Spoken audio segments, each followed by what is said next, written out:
दोस्तों ये वीडियो जो आपने अभी देखी ये आई है बांग्लादेश से। जी हाँ, आप सभी को याद होगा कि ऐसी ही कुछ वीडियो आपने पिछले साल अगस्त 2024 में देखी थी।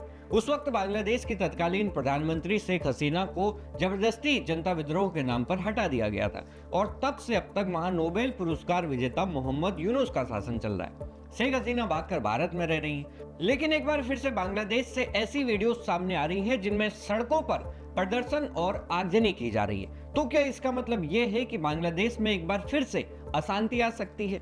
लेकिन अब तो वहां पर यूनुस की सरकार है, तो क्या बांग्लादेशी लोग अब मोहम्मद यूनुस के खिलाफ भी प्रदर्शन करने वाले हैं?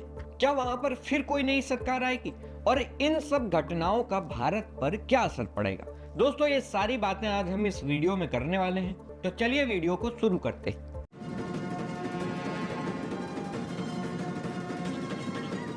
नमस्कार दोस्तों, मैं हूं उमेश द्विवेदी और आप देख रहे हैं सरकारी मंथन। दोस्तों जैसा कि हम सब जानते हैं कि बांग्लादेश में पिछले साल तख्ता पलट होने के बाद से वहां की तत्कालीन प्रधानमंत्री शेख हसीना ने भारत में शरण ली हुई है। वो यहाँ शांति से रह रही हैं, इंटरव्यू देती हैं और मीडिया के सामने अपनी बात भी रखती हैं। लेकिन इस बात से बांग्लादेश की यूनुस सरकार को मिर्च लग जाती है और वे इसका विरोध करने लगते हैं। हाल ही में एक बार फिर कुछ ऐसा हुआ जिसका असर इस बार बांग्लादेश में जमीन पर देखने को मिला।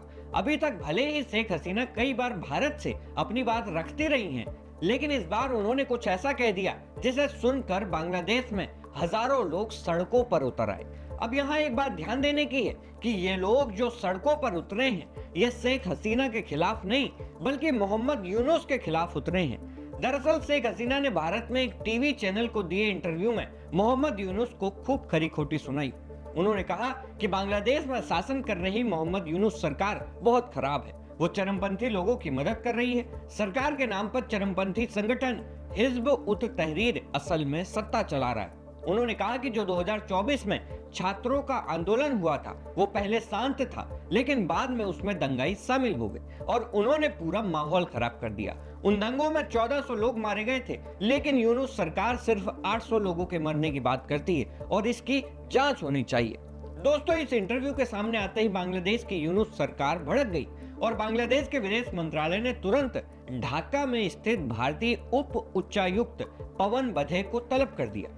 बांग्लादेश का कहना है कि शेख हसीना को भारत में मीडिया से बात करने का मौका नहीं मिलना चाहिए, क्योंकि इससे भारत और बांग्लादेश के रिश्ते खराब हो सकते हैं। इसीलिए बांग्लादेश ने भारत से अनुरोध किया है। जी हाँ, अब भारत को बांग्लादेश आदेश तो दे नहीं सकता, तो अनुरोध ही कर सकता है कि शेख हसीना की मीडिया तक पहुंच को तुरंत रोका जाए। दोस्तों एक चीज और बता दें, जब से शेख हसीना ने बांग्लादेश छोड़कर भारत में रहना शुरू किया है तब से बांग्लादेश की अदालत में उनके खिलाफ कई मुकदमे दर्ज किए गए हैं और अब वहां यह मांग उठ रही है कि शेख हसीना वापस जाकर कोर्ट में सरेंडर करे।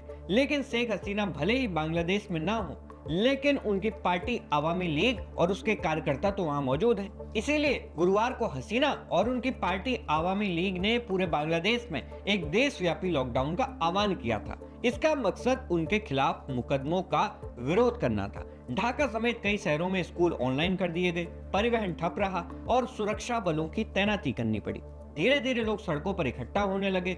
गोपालगंज में एक सरकारी दफ्तर में आगजनी हुई, जबकि पूर्वी बांग्लादेश में ग्रामीण बैंक का दफ्तर भी जला दिया गया। दोस्तों ग्रामीण बैंक वही बैंक है जिसके लिए मोहम्मद यूनुस को नोबेल पुरस्कार दिया गया था। आइए आपको उस प्रदर्शन की कुछ तस्वीरें दिखाते हैं।